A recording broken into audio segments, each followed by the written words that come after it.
Muy buenas noches. Les damos la bienvenida a este nuevo encuentro del Club de la Pelea Filosófica, un espacio virtual de debate creado por y para estudiantes de la UNAT. Y en esta ocasión vamos a estar abordando el libro 1 de la política de Aristóteles. En la emisión anterior tuvimos una introducción a lo que era el pensamiento general de Aristóteles, principalmente a la parte política. Y el día de hoy estaremos debatiendo acerca de lo que es el contexto de la política aristotélica en torno a lo que es la violencia. Entonces, recordando cómo funciona la dinámica del grupo, los debates funcionan de la siguiente manera. La persona que desee participar levanta la mano aquí por el Google Meet y se le va a habilitar el temporizador por un tiempo aproximado de 3 minutos para que haga su intervención, de manera que pueda hacer un debate mucho más dinámico y que todos tengamos la oportunidad de participar. Y pues se les irá dando la palabra según el orden en que vayan levantando la mano.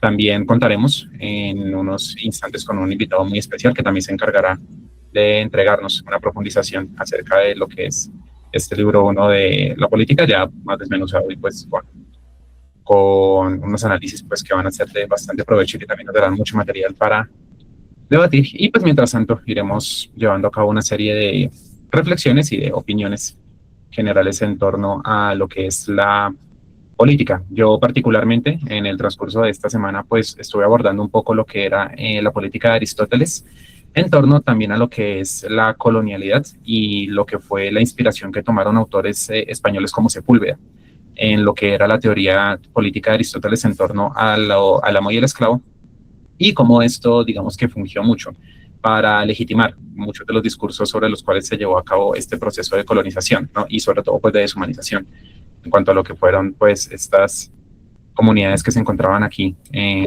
los tiempos de la América prehispánica. Y bueno, parece que eso ya dio para llevar a cabo el primer debate. Andrés, tienes la palabra. Me reí, no solo. Dame solamente que te no te estaba escuchando, sino que como llegó nuestro invitado, no, es que como yo salí más cascado la vez pasada, mi Pavel me cogió medio pata, me mandó sin dientes, y entró Miguel y me encendió a esto. Entonces, yo sí me quedé con la espinita, o sea, yo soy de esos manes de barrio que va a la casa y vuelve, ¿sí? Entonces me fui, me lavé la jeta y volví. Rencoroso. Sí, rencoroso. Eso de que era peligroso aplicar a Aristóteles, de llevar y contextualizarlo a nuestra contemporaneidad, no estoy de acuerdo. Así me vuelvan a dar en la jeta. Porque es que el asunto es que lo acaba de decir Sebastián, es que este man, Aristóteles, que en pocas palabras, a veces uno podría decir que es hasta un canalla, el man llega, y eso siendo canalla, un insulto fuerte. Este man, todo lo que el man hizo, aquí lo que acabas de decir del tema del amo y el esclavo, eso va a ser pie de letra pues para el señor Hegel en la dialéctica del amo y el esclavo. De ahí para allá todos lo van a copiar. Ahora, este man no toma eso del etos griego. Esto él lo viene relacionando del etos que él relaciona, valga la redundancia, con los árabes y con los egipcios, porque pues es que Aristóteles era un gente bien de Grecia. Entonces, me devuelvo con esa ahí, después de la coñera que me metieron la vez pasada, insisto, sí es posible asimilar que Aristóteles está más presente hoy que incluso en la misma etapa de Grecia. Arranco ahí para aprender, saludando a Héctor, que es nuestro invitado, bienvenido. Muy buenas noches, ¿cómo están? Cordial saludo a todos. Entré y ya estaban pues debatiendo, presentando el tema, muy interesante, se ve pues mucho avance, mucha apropiación. Y creo que yo estoy de acuerdo con el compañero Andrés que Aristóteles hay que mirarlo, sí, desde hoy también. Por ejemplo, hay un tema que me interesa mucho cuando él dice que en una parte de este libro, La política, que el ser humano es el único que tiene la noción de justicia. Pero bueno, mira que la ciencia, la etología hoy en día muestra con experimentos que les llamamos los rexos o a cuervos, que esos animales se indignan, digamos, si el experimentador le da una recompensa mucho mejor al otro animal. Tampoco estoy diciendo pues que nos igualan, pero tienen algo, una noción, un principio de injusticia. Entonces, bueno, cuando yo leí ese pedazo, yo sí pensé eso de inmediato. Otra cosa interesante, no sé si lo habrán tocado, cuando él dice sobre la usura, eso tiene un nombre, la cremas. Bueno, Crematística. Héctor, una cosita, ¿qué tal si, para que no, organicemos un poquito. Si Sí. quieres, haz tu presentación, te presentas porque no te hemos presentado, ¿sí? Y Sí. arrancas con el espacio, ¿te parece, Juan? Yo me robé hoy Ah, bueno, Sí, no, sí, y aprovechando que estás aquí, sí, me para que y, parece, con lo que tienes sí. preparado. Sí. y arrancas con lo que tienes preparado y te debatimos todo el trabajo que hiciste. Toda la trasnochada te la tiramos acá, te la parrandeamos. ¿Listo? Ah, bueno, sí, eso fue una trasnochada, eso es cierto. Entonces, señores y señoras, pues sí, los escucho primero a ustedes y luego sí, como dice el compañero, empiezo. No, la idea sería que empieces, digamos, presentándote Ah, bueno, y de una vez exponiendo lo que preparaste y que ese sea el punto de partida, o sea, como la apertura sobre la cual ok, vamos a ir construyendo el debate. ok, listo. Bueno, mi nombre es Héctor Fabio García Libreros, yo soy egresado de la UNA, estudié licenciatura en filosofía. Soy conocido y muy cercano y amigo de la profesora Silvia Esparza, creo que está presente aquí. Mm, bueno, Hola Héctor, sí. hola, profesora. Mi tesis de grado, bueno, mi trabajo de grado, porque eso es Nietzsche como educador o la construcción educativa del superhombre. En el pregrado, pues lo que intenté fue presentar la idea del superhombre como algo también muy afín a un proyecto educativo, a un proyecto superador de una etapa de la humanidad, digámoslo así, que también puede ser tan religiosa como política. Y me enfoqué mucho en eso, en criticar tanto la religión o el sistema judeocristiano que ha dominado durante siglos y también el tema del fanatismo político. Pero bueno, eso es tema para otro día, ¿no? Estamos hoy con Aristóteles. Entonces, con su permiso, voy a compartir la presentación.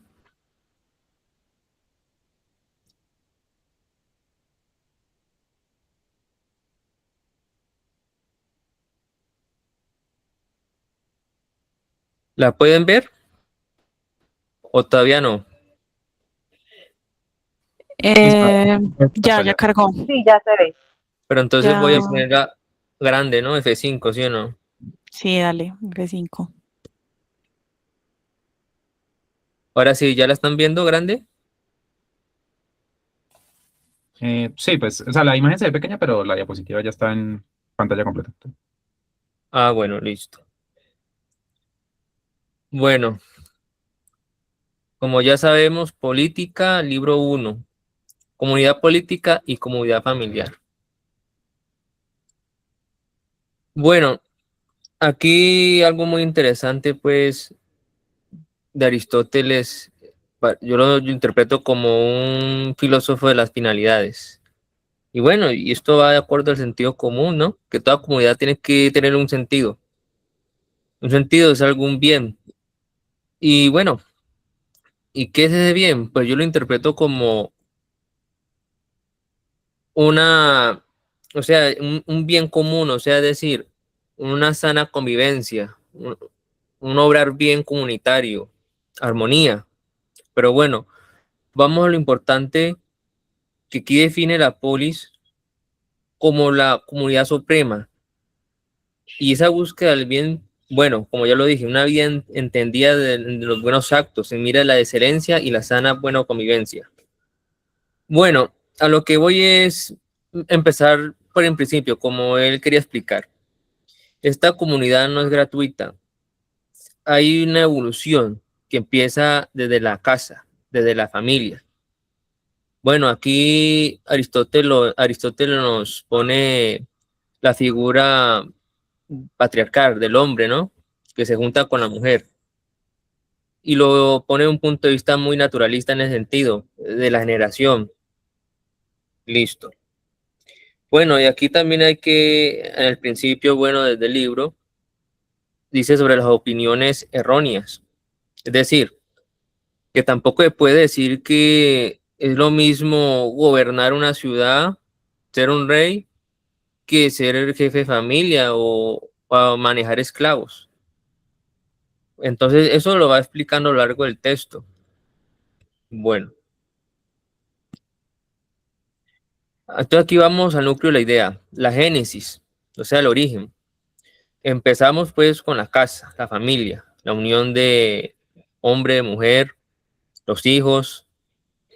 El hombre es que él gobierna en el sentido de administrar, de educar a los hijos, de ejercer el control moral a su esposa, también de, con cierto rigor, tratar pues a los esclavos, viéndolos como una especie de cosas, que ahorita vamos a ver más adelante eso, como de cosas, como de instrumentos de uso, de que el esclavo es débil por naturaleza, no razona y que necesita alguien que mande, ¿no?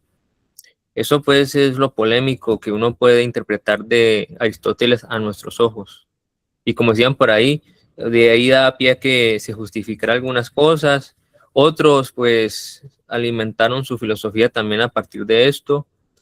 Como ya dije, que la familia de unión hombre y mujer, de acuerdo a Aristóteles, viene como un mandato natural. Ya lo dije, en miras a la generación. Bueno, la aldea, o sea, cuando se reúnen esas familias en un lugar común, hay necesidades que a veces no se alcanzan a satisfacer, ¿no? Entonces, ¿qué ocurre? Cuando se unen las familias, es más fácil atender a necesidades, por ejemplo, no sé, intercambios, comercio de algo, ayuda para a, hacer algo como, no sé, construir una vía, hacer algo en común. Entonces, después en nuestra evolución hacia la ciudad, se vino a dar las polis, que nuestro filósofo, bueno, polis o ciudad, la define como la comunidad perfecta. Es como la federación o la unión de las aldeas. Y que esa ciudad es autosuficiente, que atienden sus problemas siempre. Porque como hay que aclarar, en la antigua Grecia, eso no era un reino, una unidad homogénea. Cada ciudad era independientes a las otras. Bueno, y aquí tenemos también esta, que es la clásica de Aristóteles, que el hombre es por naturaleza un animal político o animal social, y según él solamente en la ciudad se alcanza la máxima realización. Y también muy conocida que según Aristóteles el que estaba por fuera de ese sistema social era una bestia o un dios. Bueno, pues Aristóteles creo que también sabía que obviamente había otros animales sociales, ¿no? En menor medida, ¿no? Pero bueno, él se enfoca mucho en lo cívico, en la ciudad, que los seres humanos somos capaces de hacer eso tan pleno.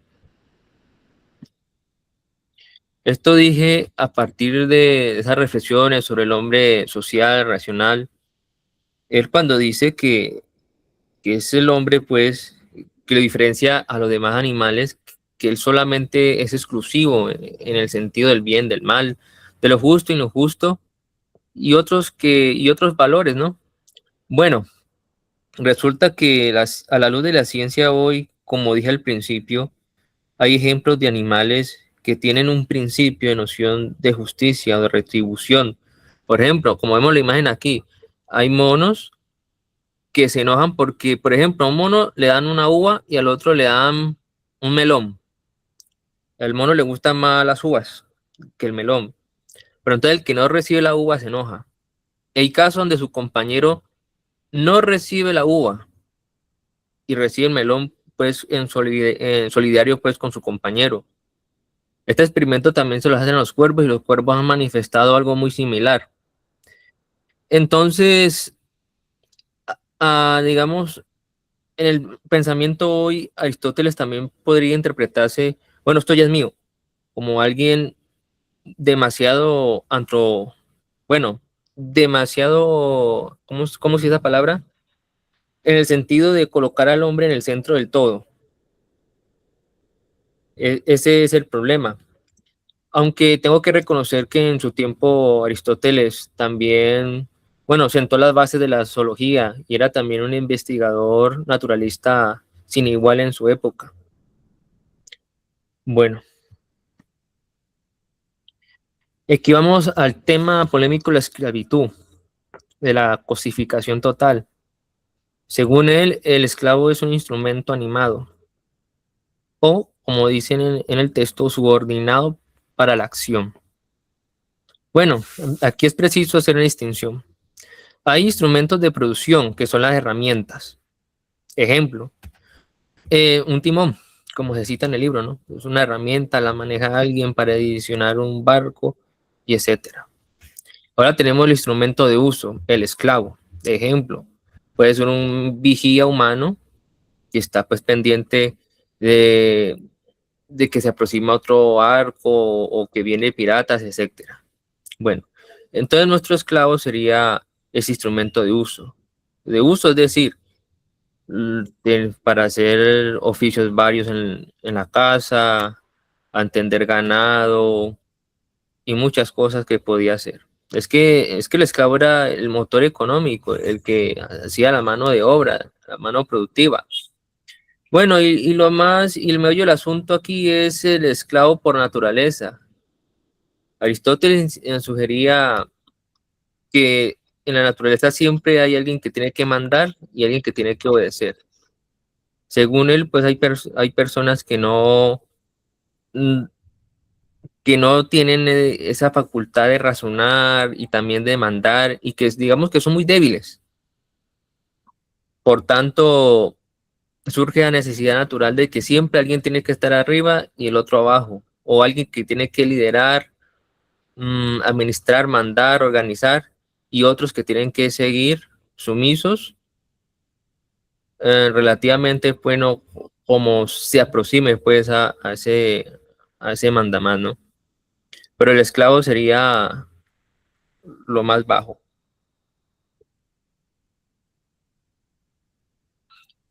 Bueno, aquí tenemos sobre la propiedad y los modos de producción, pues muy breve, que trata sobre la administración doméstica.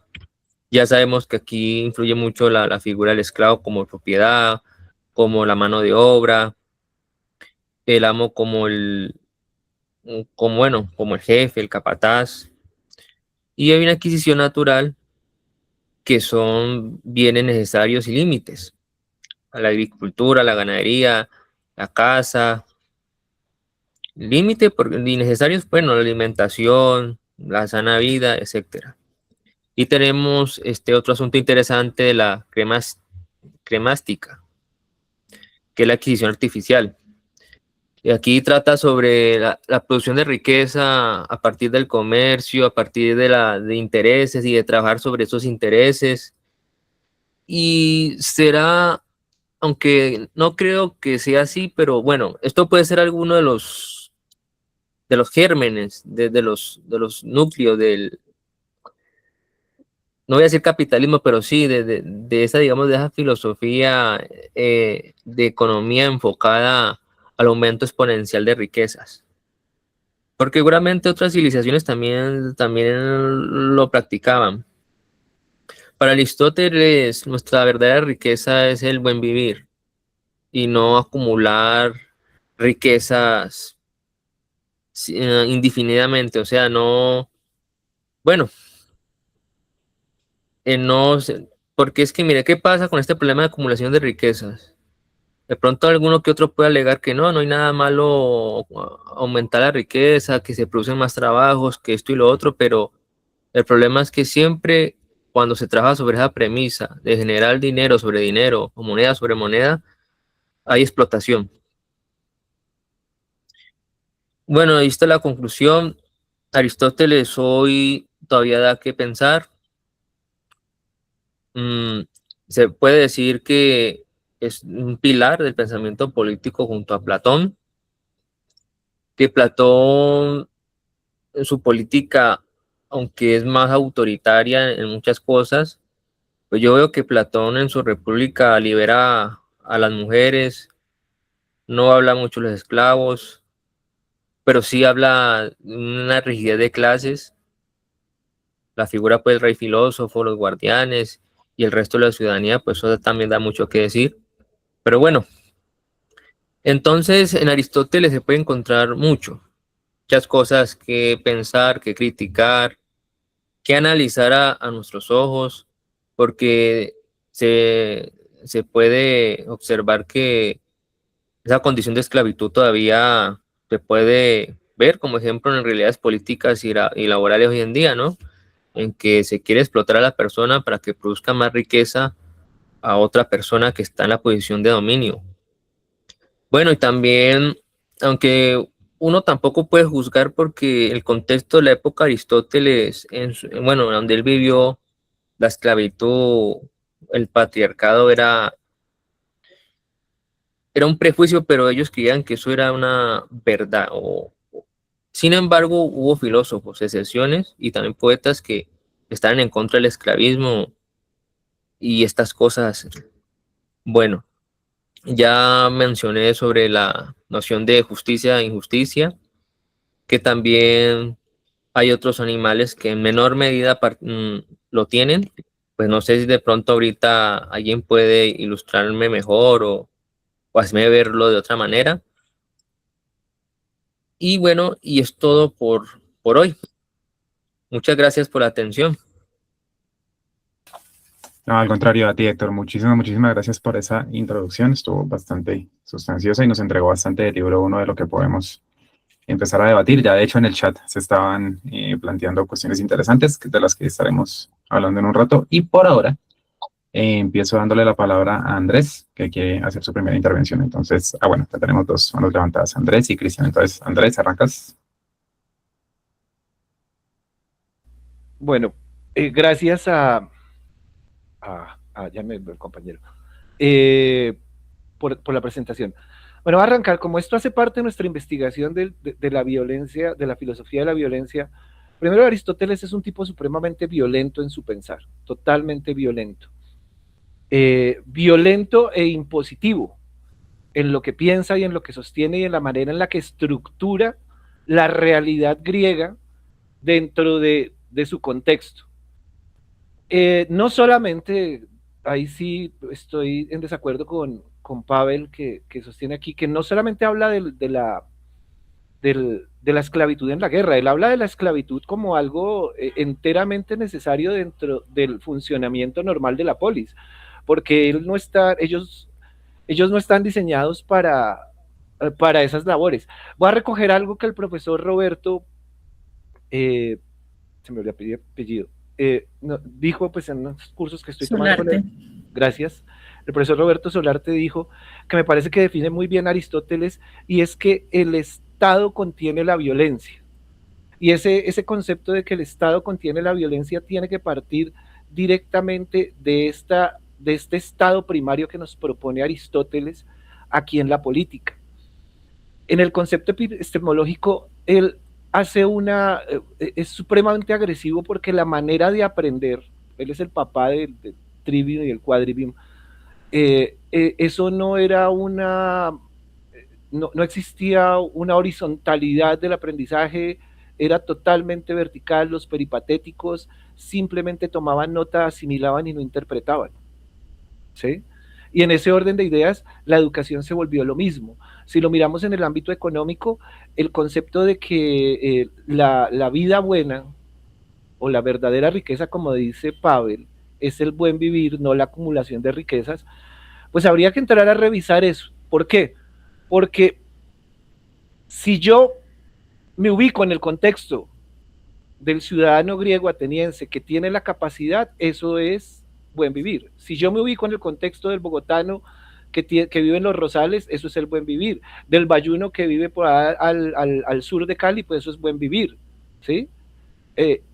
Ese es el concepto. Para otros más románticos, por ejemplo, los que se dedicaron a la espiritualidad metafísica y a buscar el ser, a Dios y demás, pues digamos que la riqueza es encontrar esa paz y esa interioridad.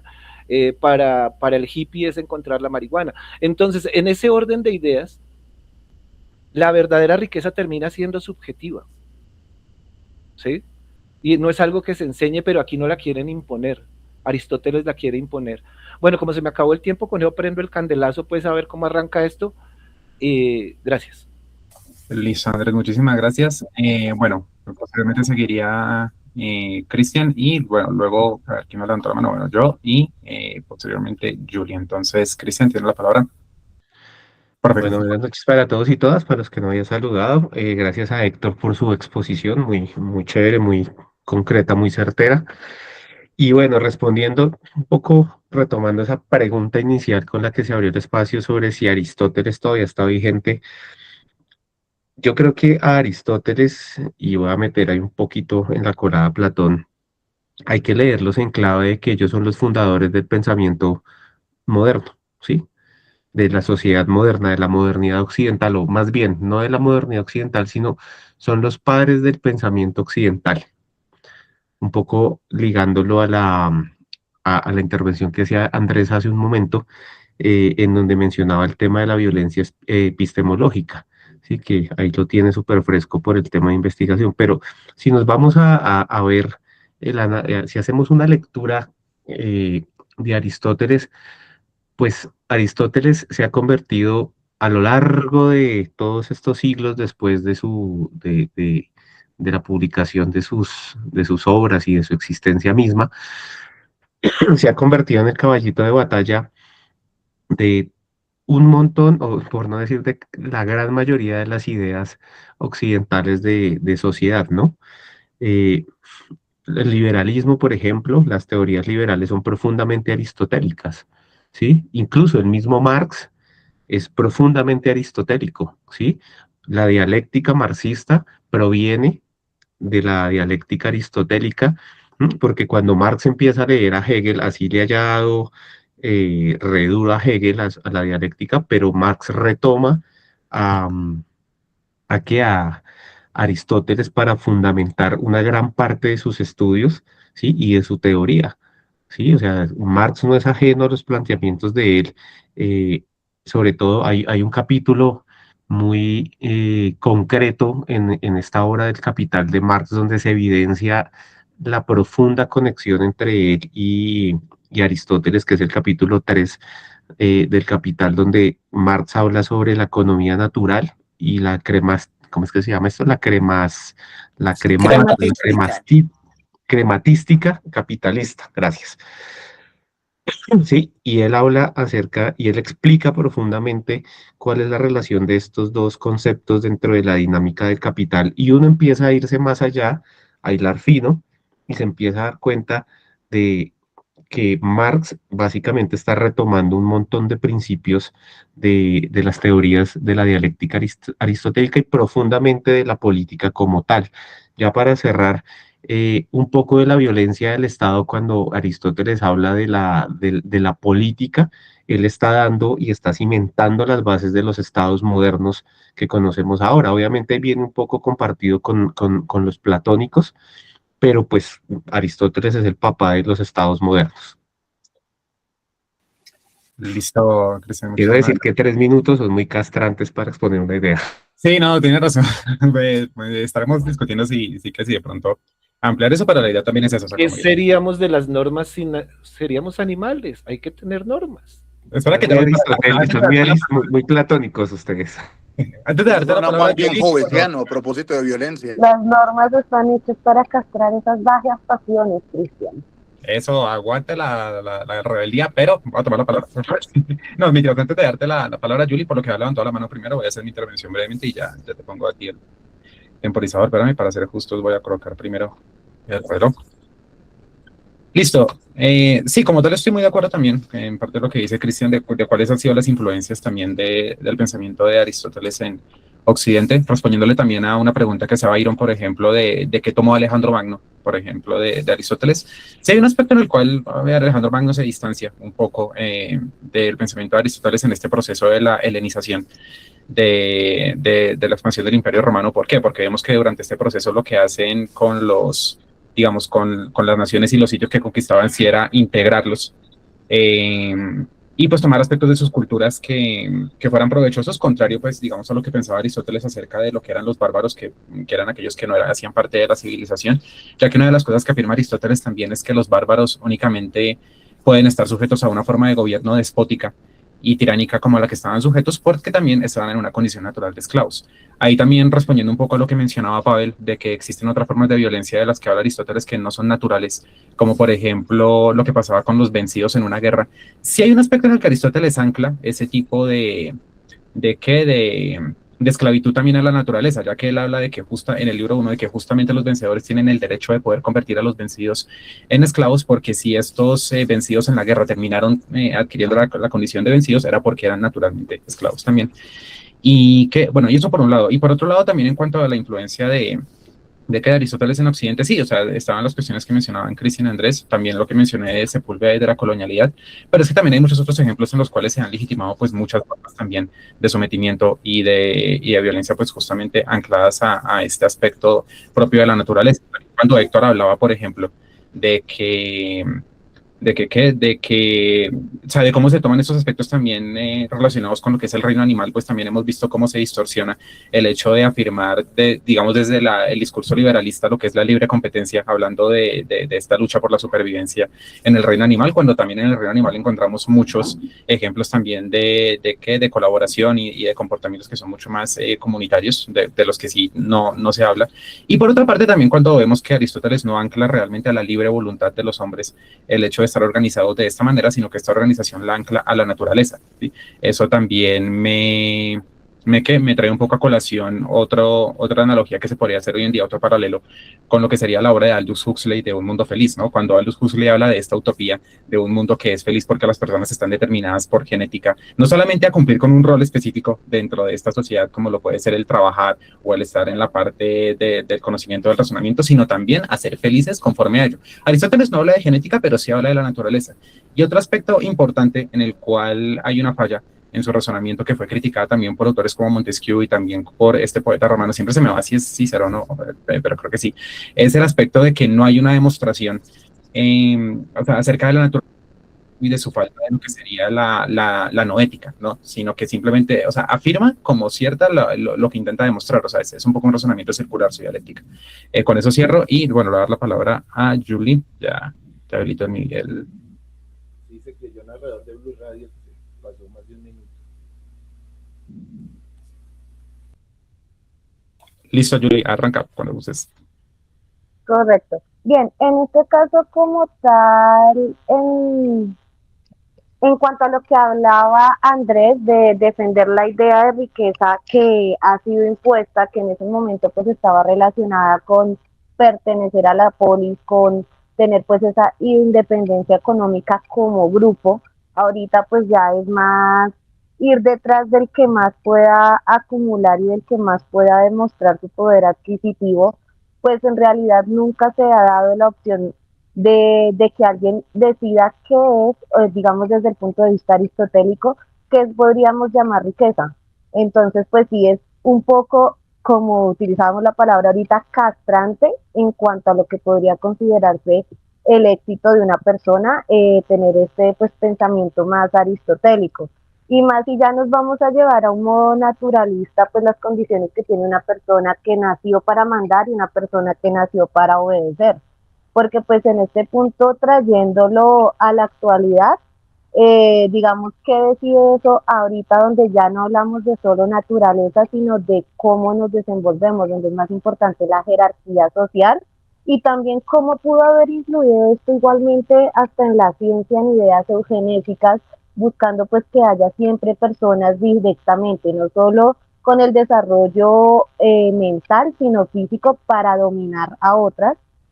Y también qué tan influenciado pudo haber estado la idea del fin justifica los medios, que todavía es una discusión que hay inclusive con respecto a la guerra, cuando hablamos de que para Aristóteles la crematística no es mala per se, sino que depende de en qué punto está hecha para un cambio con provechos pecuniarios, o sea, esclavizar está bien, esclavizar ya sea por medio de la violencia física con armas o de la violencia eh, ya llegando a un punto genocidio hasta cultural, social, como ocurrió digamos en el holocausto nazi, como ocurrió en África, inclusive pues cuando mismos reinos africanos que tenían pues los perdedores de sus guerras internas y los vendían como esclavos, el hecho de que porque si digo que esto es para lograr el bienestar de mi pueblo, el bienestar de mi polis, porque está bien asesinar y esclavizar, y cuando si digo que lo estoy haciendo para enriquecerme a mí mismo está mal.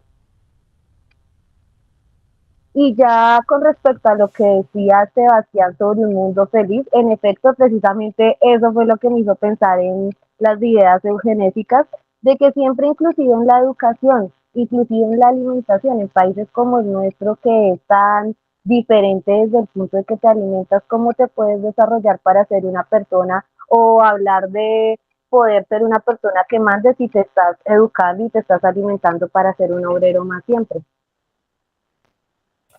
Listo, Yuri, muchísimas gracias. Andrés, tienes la palabra. Bueno, varias cosas hay que ir recogiendo como, primero el componente natural de Aristóteles.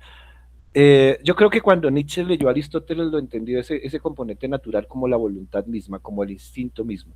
Por eso mismo, aquí voy empezando a entender que este muchacho lo que era utópico, Pavel.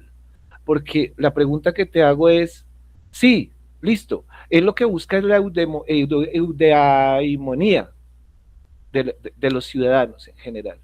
Pero eso, ¿cuándo se dio?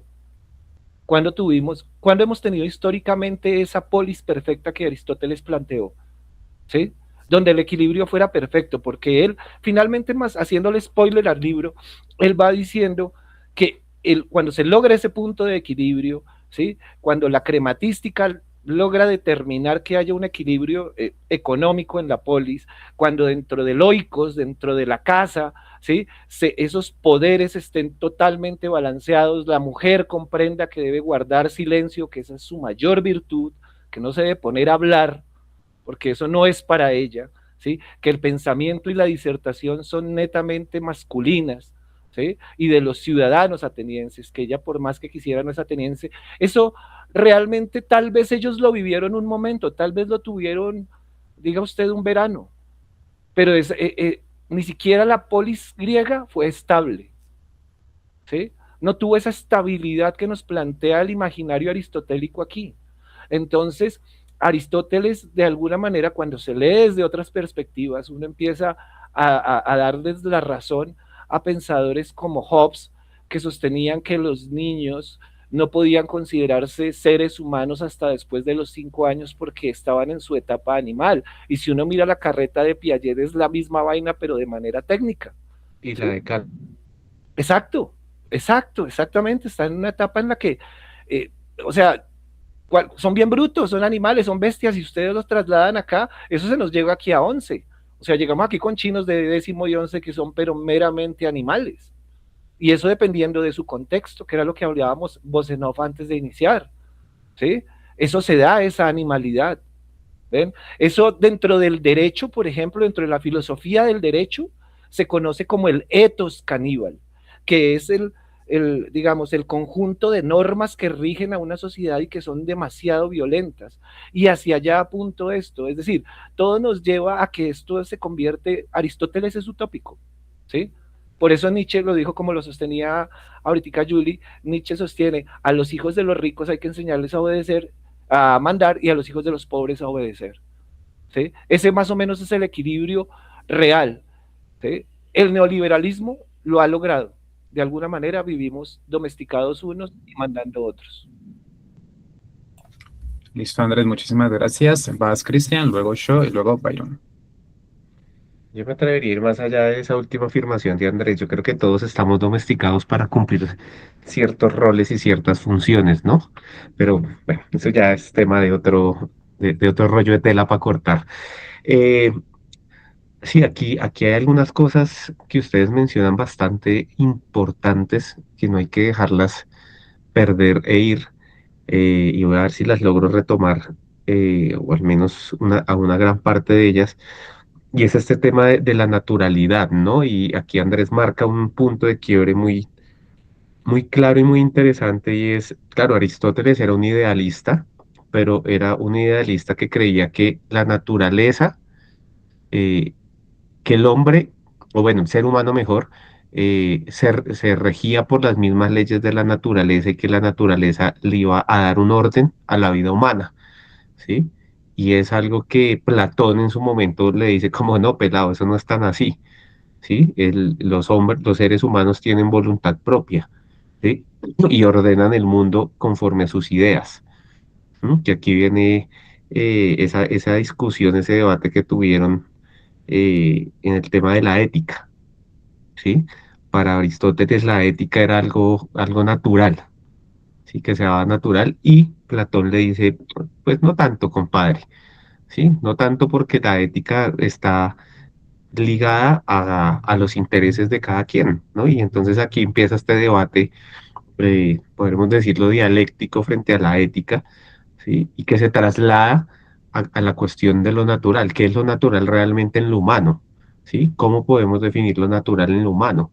¿Sí? Y más adelante viene Marx, y lo retoma y dice, es que el ser humano no es solamente natural, también es histórico. ¿Mm? Y es un punto que Aristóteles en su momento no tuvo en cuenta, y él en su idealismo, como bien lo mencionaba Andrés, eh, abandona la idea, ¿sí? Casi que la toca en algún punto, creo que es en el de la, bueno, no me acuerdo ahorita el nombre del texto concreto, pero hay un texto de Aristóteles donde él menciona el tema de la historia, de la construcción de historia en el ser humano, pero casi que abandona la idea inmediatamente. Y Marx, que como lo dije ahorita, es profundamente aristotélico, sea para darle palo o sea para seguir su línea, le responde un poco a Aristóteles y a Hegel y les dice, es que el ser humano no es solamente natural, esa es una de sus condiciones, pero también es un ser humano histórico que produce historia y se produce a sí mismo a través de la historia, ¿sí? Y aquí es cuando aparece esta gran máxima, en donde dice eh, que la historia de la humanidad es la historia de clases, ¿sí? Que creo que es una frase que resume todo este debate de Aristóteles y lo traslada al plano de la realidad material concreta histórica del momento en el que estamos actualmente. Listo, Chris, muchas gracias. Ya te doy la palabra, Byron, y también quien me levantó la mano aquí, y Julie, por lo que ha levantado la mano primero, pero es que siempre que activo el micrófono de nuevo se desaparece cuando levanto la mano, entonces por eso. Pero dale, pero ya les di la palabra. Voy a hacer esta intervención breve. Sí, retomando lo que decía Cristian, estoy completamente de acuerdo porque, a ver, o sea, si bien es cierto que los fines de Aristóteles eran nobles y que, claro, y de que cuando él habla de lo que es la eudamonía, o perdón que lo pronuncie mal, sí, o sea, lo que es como lo mejor para toda la comunidad, y sabiendo que el fundamento de Aristóteles es la búsqueda de la felicidad, y anclándolo a la naturaleza y a lo que y a la felicidad, sí, se entiende que no está buscando una forma de tiranía o de sometimiento que en cierta manera esté atentando o vulnerando contra el esclavo. Al contrario, lo que él afirma es que lo que es mejor para el esclavo, incluso para su propia felicidad y autorrealización, pues también es que reconozca su lugar como herramienta y que su fuerza, que también de hecho incluso la ha llegado a anclar a cuestiones antropológicas como por ejemplo una mejor complexión y disposición física y demás, pues es parte de su autorrealización. Entonces se entiende que el fin en sí es noble y que está en contra abiertamente y critica otras formas de gobiernos más tiránicos como la monarquía y demás. Lo que se estaría discutiendo aquí es cómo, si hay una violencia implícita, por más que esté este buen ideal, pues porque se parte de un aspecto muy importante que también lo mencionaba Cristian, y es la condescendencia y el paternalismo, es decir, esta idea dentro de la cual se asume que la mejor manera de organizar un estado o una comunidad es limitando las libertades de personas que no tienen, bueno, que sí, si bien es cierto que hay personas en la sociedad que no tienen las herramientas para poder elegir lo que es mejor y que llega a ser peligrosa la participación que pueden llegar a tener porque pueden empeorar las cosas, que la solución sea limitar esas libertades en lugar de capacitarles para que puedan tener una participación de manera racional y consciente, es ahí donde ese paternalismo y condescendencia lleva a la tiranía, no solamente en la cuestión aristotélica, sino pues en muchos otros casos, ¿no? Lo que ocurrió con el Imperio Romano, lo que ocurre también, digamos, por estos días, ¿no? Lo que vimos nomás que pasó cuando decían que la vicepresidenta era apenas pues una figura, bueno, la candidata a vicepresidenta de CPA era una figura únicamente simbólica y reivindicativa y cosas por el estilo, porque claro, todas las ideas de bien que parten de esta condescendencia y ese paternalismo de decir, no, o sea, yo voy a elegir lo que es mejor para ti, aún contra tu voluntad, porque eres prácticamente un niño, pues que de hecho, ya, dicho sea de paso, Aristóteles tiene prácticamente toda una parte entera en la que compara justamente la condición del esclavo y la condición del niño en cuanto a que ambos carecen de la noética, ¿no? Que sería justamente esta virtud que es la de la sabiduría y de la prudencia, que es la capacidad capacidad de deliberación y que por no tenerla entonces tienen que sujetarse a su amo. Claro, eso no está buscando explícitamente la violencia o la tiranía, pero lleva a ella. Y del mismo modo lo han hecho muchos gobiernos, lo han hecho muchos autócratas, lo han hecho muchos estados, lo ha hecho la religión también, porque como digo, o sea, muchos de los fines nobles, eso también lo mencionaba Julie, que puede tener una utopía que termina convertida en distopía, pues parten siempre de decir, o sea, yo voy a hacer lo que es mejor para ti, pero como tú no sabes lo que es mejor para ti, no te voy a dar participación en ello, sino que simplemente voy a imponerte esta idea de bien porque estoy haciendo lo que es mejor para ti. Y me parece que ahí está el problema. Listo. Entonces, eso era básicamente, bueno, dejemos que suene esa alarma. Listo. Ahora sí, tienes la palabra, Byron. Dos cosas. La primera que me sale o me asalta ahora de todo esto es que efectivamente la propuesta de Aristóteles de algún modo viene siendo muy local, muy como en un entorno controlado, pequeñito de las ciudades-estados del contexto de él.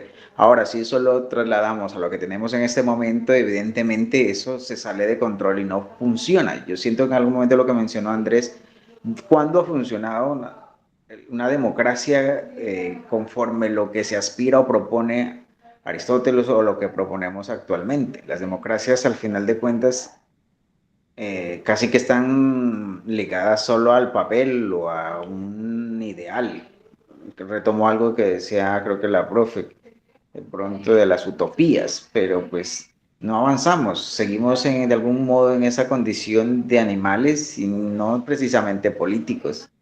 Y lo otro, de pronto en la propuesta de Aristóteles, teniendo en cuenta lo que tenemos ahora nosotros, mirando nuestro contexto, es que no tenía de por medio el tema del mercado, cómo el mercado se volvió casi que un ente externo que determina y liga la condición de cómo nos comportamos, ¿sí? El mercado tiene sus propias reglas, tiene sus propias dinámicas, en las cuales altera todo lo que se pueda decir en torno a ética, política y vida, o buscar nuestros fines de la felicidad en relación a lo que propone Aristóteles, ¿sí? Pensemos en una pequeña guerra, una pequeña guerra que está pasando en Irán con el cierre del estrecho de Hormuz, ¿sí? Y segundo elemento, a eso final, al comentario, es que tenemos armas de destrucción masiva en este momento, pueden matar, desaparecer en un segundo. Todo el ideal del bien común, del fin del hombre y todo esto, queda totalmente sesgado o apartado cuando están estos dos elementos, mercado y armas de destrucción masiva. Ahí no hay fin ni límite que persigamos. Creo que coincido con lo que Andrés decía, estamos en una condición de animalidad extrema. Es como vuelve y empieza, vuelve y recoja, y el discurso que se planteó, no hay salida. Perdón, estoy un poco pesimista hoy, pero pues va para ahí. Entonces la pregunta final que quería ya para el resto, no sé, es ¿a dónde cogemos o por dónde cogemos? Teniendo esto, teniendo en cuenta que Aristóteles lo que propuso de alguna forma, como que no dio pie con bola en algunas cosas, y lo que tenemos ahora de alguna forma lo tenemos de él, pero entonces ahora ¿para dónde agarramos? ¿Por dónde?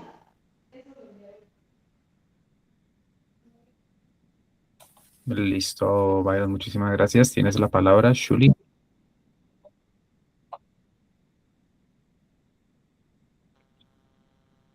Vale, bien. Entonces, en este caso, primero, ¿para dónde agarramos? Eh, Ahí entra la discusión de la ética, porque esta es la cuestión. Estamos criticando tanto el hecho de que muchos filósofos todavía quieren encerrar a las personas, entre comillas, destinadas a servir en el nivel de pensamiento de un niño, pero es que por eso la anarquía es una utopía. Muchas personas, la gran mayoría, muchas veces hemos sido de que si no tenemos el policía al lado que nos vigile, no hacemos las cosas simplemente porque sabemos que se deben hacer de esta manera. Sin embargo, pues, ¿por qué también puede ocurrir esto? ¿Quién decide que se haga de esta manera? Digamos, en el punto en que Aristóteles hablaba de que el hombre que no puede vivir en sociedad tiene un dios o una bestia, pero entonces estos tienen en común que puede vivir en independencia cubriendo sus necesidades, es decir, el buen vivir por el mismo, por el cual se forma la familia y la polis, y pues aparte no puede ser miembro del Estado, pero entonces ¿quién está decidiendo que esta persona no pueda ser miembro del Estado? ¿Quién decidió qué características tienes que cumplir para poder ser miembro de la sociedad? Aparte de esto, pues teniendo en cuenta que la asociación política se está haciendo pues en búsqueda precisamente de este buen vivir y de controlar las malas pasiones que pueden haber en la ciudad, pues haciendo así la justicia una necesidad social desde el punto de vista aristotélico y el derecho una regla de vida en la asociación política. Entonces la decisión de lo justo vendría siendo desde este punto de vista los derechos que tenemos, cuando pues si lo vemos como en un estado más a nuestro entorno social, a nuestro entorno histórico, donde los derechos han sido más luchas sociales ganadas, no podríamos venir a hablar ahora de un derecho impuesto. Y pues igualmente, como lo expresaban en los mismos comentarios del libro, no hay nada más monstruoso que la injusticia armada, y eso es lo que tenemos acá, injusticia armada para lograr acumular no solo poder, sino también riquezas con la excusa de un buen vivir para todos, que todos resume a 20 personas poderosas en el mundo. Listo, Johnny, muchísimas gracias. Tienes la palabra, Héctor. Bueno, ahora bien, tengo un comentario y también quiero responderle la pregunta al compañero que dijo que hacia dónde vamos. Pero el comentario se alinea con lo que voy a decir también. Sexto Empírico, que es un filósofo de la clase de los helenísticos, o sea, era un escéptico. Entre los escépticos están, ya conocen, los epicúreos, los estoicos, los cirenaicos, los cínicos, etcétera. En lo personal, me siento más atraído a ellos que a estos clásicos como Aristóteles, Platón, Sócrates. Pues obvio, hay que leer a estos clásicos. Pero bueno, lo que me atrae de esto empírico es que él se refiere a Aristóteles, a Platón y a estos clásicos como domácticos. ¿Y por qué domácticos? Porque es que Aristóteles te dice a ti qué es lo bueno. O sea, esto es bueno para ti. Esto es lo bueno, lo que yo te digo, lo que está en mi texto. Y dice que, por ejemplo, sí, que la virtud, que los buenos actos, que la naturaleza, etcétera. Bueno, a partir, digamos, del texto, tomado pues al pie de la letra, que van influyendo otras corrientes filosóficas, a mí se me hace que Aristóteles cogió mucha fuerza, la importancia que tiene hoy en la Edad Media, rescatado primero por los grandes filósofos islámicos, ¿no? Ellos fueron los que rescataron estos filósofos primero, después se lo apropiaron los conocidos por la iglesia, o sea, Santo Tomás, etcétera, los escolásticos. Ahí fue la clave, es decir, esa tradición, eso también fue propagandístico, porque otros filósofos no tan conocidos, como los que acabé de nombrar, o los aderictas, o sea, Demócrito y otros materialistas también de la misma época de Platón y él, no fueron como tanto más en cuenta. Pero todo, digamos, esa construcción del mundo occidental judío-cristiano se acumuló en Aristóteles y en Platón, en qué es lo bueno, en qué es lo que hay que hacer, en cómo vivir, y etcétera. Bueno, entonces a partir de este pensamiento dogmático, pues que señala, porque cuando yo no sé, yo lo pienso así, cuando un autor te dice que hay que pensar así y que esto es lo bueno, eso es dogmático, ¿no? O sea, yo lo pienso así, no sé ustedes. Bueno, entonces ahí donde va en camino el desarrollo de las supuestas utopías que vienen en distopías o en desastres, ¿no? Y a mí se me hace hoy en día esta figura así. Aristóteles puede ir por un poquito la línea del mundo feliz de Huxley y Platón puede ir un poquito por la línea de 1984 de Orwell. Y hoy en día, este mundo estamos entre esas dos distopías. Occidente, Estados Unidos, Europa y Latinoamérica copiándoles. Estamos como del lado de la distopía de Huxley, del mundo feliz. Rusia, China, Medio Oriente, como dijo alguien por ahí, el eje de mal, pues ellos están encaminados a las distopías de Orwell, 1984. Pero también se me hace que hay lugares que son mixtos, tienen tanto el uno como el otro. Gran poder, control estatal y también nos invaden con distracción, no, nos ponen por delante qué es lo bueno, ya donde volvemos al pensamiento mático, qué es lo bueno, sin que el mismo individuo lo razone, tenga esa independencia, autonomía de razonar. Y volvemos a Aristóteles, Aristóteles era eso. Por ejemplo, él cuando escribe su metafísica, él se dedica a refutar a otros pensadores y decir, esto que digo es lo cierto, los otros se equivocan. Bueno, hasta aquí llego. Gracias. Listo, Héctor, muchísimas gracias. Siguen Cristian, Andrés y posteriormente Show. Oiga, mano, ustedes sí hablan bueno, pero póngale cuidado. Entonces, escuchándolos a todos y a todas ahí, a Sebas, a Andrés, a Byron, a Julie, creo que hay algo sobre lo que estamos girando y no nos hemos parado ahí a hablarlo y que está relacionado con todo lo que ustedes acaban de mencionar, y es ese concepto del buen vivir que tiene Aristóteles, ¿no? O sea, que plantea este man, que lo tira ahí sobre la mesa. Y me voy un poco a la línea de Héctor que decía, muy dogmática de, bueno, ¿qué es el buen vivir? El buen vivir, dice Aristóteles, es esto. Y lo pone ahí. ¿Sí? Pero si nos ponemos a hacer un análisis de ese concepto del buen vivir que someramente, si uno lo lee por encima, le parece a uno muy, como muy lindo, muy bonito, al mirarlo a profundidad, al desmenuzarlo, resulta que ese concepto es un concepto que caló mucho en la sociedad occidental, pero que Aristóteles nunca delimitó de una forma correcta, o bueno, correcta no, concreta, sí, porque el man básicamente lo deja ahí, sí, no acumulemos riqueza, la propiedad privada es buena, no sé qué, pero casi que cada perspectiva, y me voy a devolver al inicio, creo que era Andrés el que lo decía, mm, hablaba del buen vivir, pero pues casi que esa vaina lo interpreta cada quien como se le da la gana, ¿no?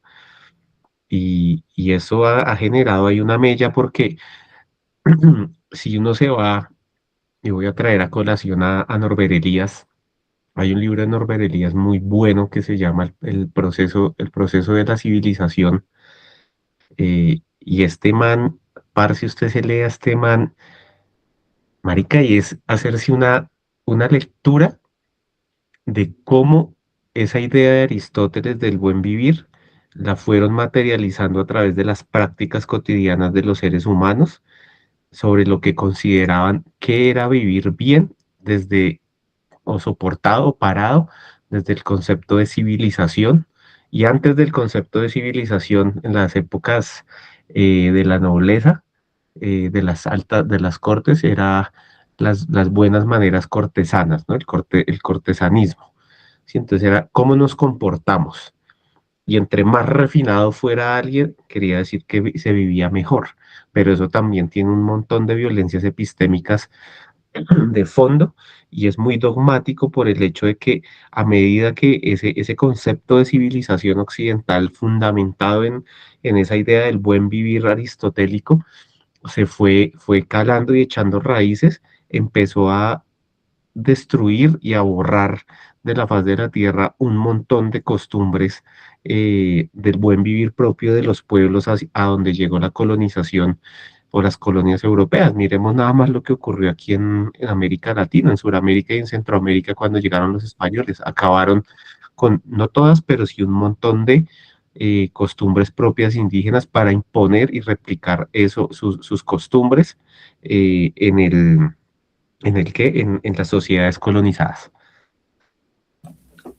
Listo, Cris, muchísimas gracias. Vas Andrés, posteriormente yo y luego Shuli.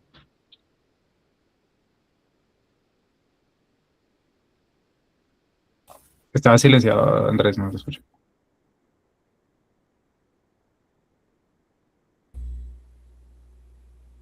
Allá. ¿Listo? Bien, voy recogiendo, y no es que esté agarrado de las mechas con Pavel, pero sí estoy recogiendo lo que él nos ha ido compartiendo ahí en el chat, y ya voy para allá. Voy a arrancar con lo que plantea Héctor de las distopías y el dogmatismo. Este dogmatismo se va, creo yo, porque las distopías superaron las utopías y se convirtieron en realidades, en ese desarrollo histórico del hombre. Y ese desarrollo histórico que tiene que ver con lo que plantean ustedes de Marx, me recuerda a todo este poder inmerso de la violencia, a un texto pequeño de Bourdieu que se llama Espectros de Marx, de 1990 y pico. En ese orden de ideas, estos espectros son ese poder no material que se mantiene a lo largo de la historia del hombre, que incluso se ejerce sobre el materialismo mismo. Un texto que vale la pena por ahí de vez en cuando leer de estos posmodernos.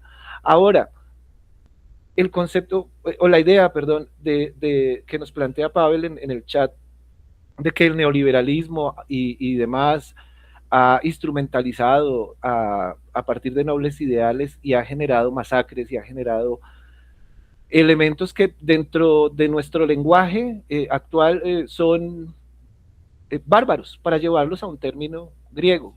Y ahí me devuelvo, tienen razón Héctor y los compañeros que sostenían, es que Atenas era como, ni queda como Faca, era como Arauca, allá donde vive Byron, allá donde estrelló el avión, eso, la hormiga Putumayo, eso era un pueblo chiquito, y este man era el alcalde del pueblo, ¿sí? Platón era el cura del pueblo, y era más pequeño el pueblo cuando estaba Platón todavía, entonces a Platón le creían más, ¿ven? De ahí para allá le empezó a creer Aristóteles, ese juego, ¿sí?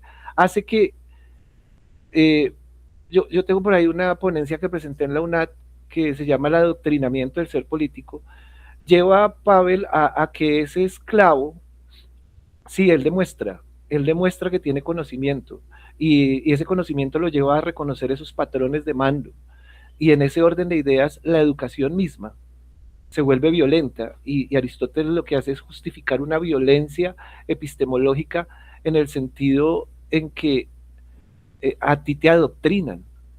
Incluso nosotros como docentes y como futuros docentes salimos adoctrinados. ¿Quiénes de aquí que levanten las manos, los profesores ya viejos, no salieron con la idea de, hey, voy a transformar el mundo, lo quiero cambiar, voy a hacer diferente? Todos salimos con traumas del colegio.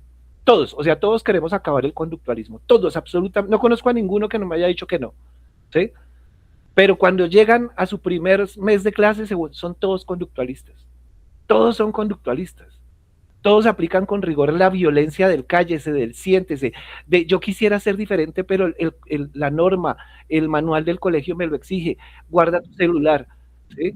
Ahí Aristóteles lo que hizo fue justificar una violencia epistemológica, política, social y económica que nosotros, y como lo decía Héctor, perdón que me pasé unos segundos, ha hecho una transmutación y una aplicación que incluso es peor de lo que propuso el mismo Aristóteles.